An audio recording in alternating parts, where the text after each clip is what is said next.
Hey, welcome to Next Level Thursday, where we like to peel back the curtain on our business and investments and introduce you to my team and strategic partners and share with you some of the choices and decisions that we've had to make that have turned out to be pivotal to our success. And I'm here with Charlie Kao, and Charlie and I have partnered on several self-storage facilities in the past couple of years.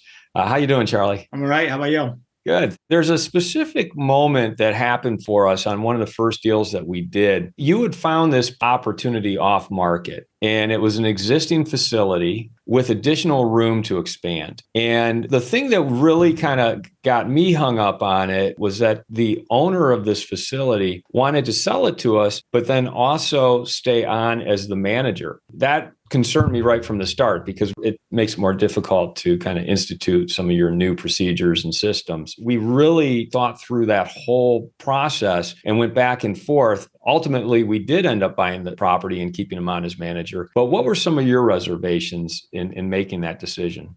Yeah, so I have a commercial brokerage side of our business too as well, and my dad was fairly wealthy by the time he retired, and we had businesses that he had actually been the operator of, and I knew that there was an emotional side to it, kind of like a first-time home buyer. I told this owner, my concern is that whether we pay you 20 or 30 or $40 an hour, can you be motivated to work for this amount of money when we're probably going to turn you into, a millionaire overnight? I felt that if he went AWOL, did whatever the heck he wanted to do, where he cited the tenants and then it was tenants and our property manager versus us, that could have been a disaster. But at the same time, I acknowledge that he still ran it like he owned it, which actually is exactly what happened, that we could actually have it outperform and which would justify a significant salary that we were giving them. Yeah, and one of the things that you want to do when you buy an existing facility is go in and raise rents and increase your net operating income. And I think the thing that I was concerned about was, is this person who's been managing it a very specific and certain way going to be able to get on board with what we want them to do, specifically what you want them to do, Charlie, because you're the one who really oversees that management piece. The biggest thing that we had to do is that we normally wouldn't do this with a seller.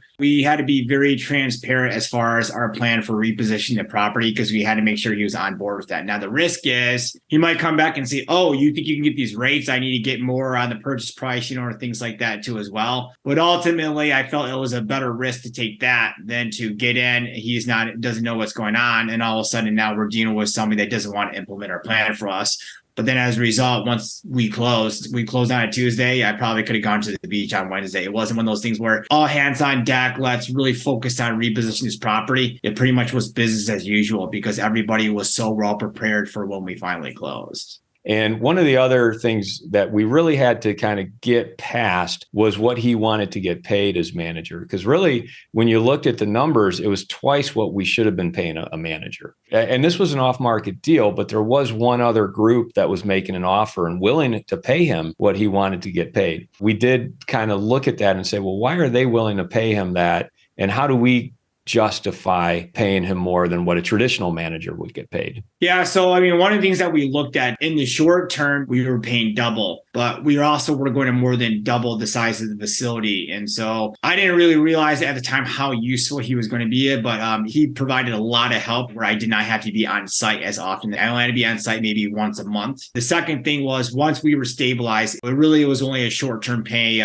like 9 months to a year that we had to pay that much higher fee. But then the third thing that also kind of made it nice too as well is that he already had the equipment to plow and maintain the grounds maintenance on site. So we essentially found a one-stop shop for somebody to manage. Sometimes I wonder why we had I know why we had hesitancy, but in hindsight, it's kind of like, wow, it worked out so well for us. Why did we ever have the reservations we did to begin with? Yeah, well, I think in general, it's probably a bad idea to keep the seller on as manager because you want to come in and you want to change everything and add more value. But this gentleman was so passionate about the property itself because he had overseen its development originally. and he had really strong ties to the area. He knew all the players in town. So he really just had a lot of value that he was bringing to the table. And at the end of the day, it worked out fantastic. There was definitely some butting of heads, especially during the construction. I mean, you look at it, you got two licensed builders basically giving their feedback on it. And we're both used to calling the shots on our building construction management. So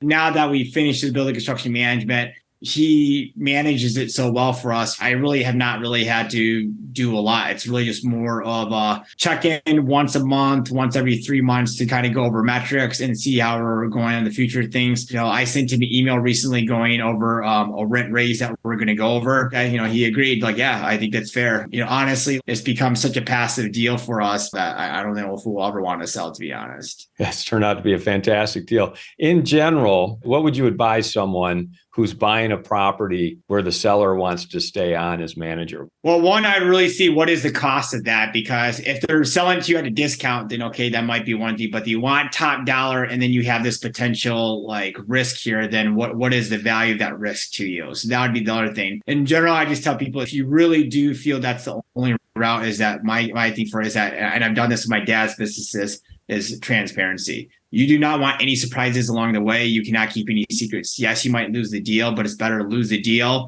and have the headache stop right there than to close and have the headache go on for a year or two until you guys finally sell the property at a loss or whatever. And in this case, we were at an inflection point. We were going to walk away from the deal because we weren't comfortable with some things. But then the more we thought it through, that really helped push us to the point where we're like, okay, let's do this. Let's commit to it. Well, thanks for sharing this decision that we had to make. As investors, we're always faced with these challenges. And I think it's how you think through them and the advice you can get from other people who have thought through them before that can be so valuable in helping to make the right decision. So thanks, Charlie, for being here for Next Level Thursday. Cool. Thanks for having me.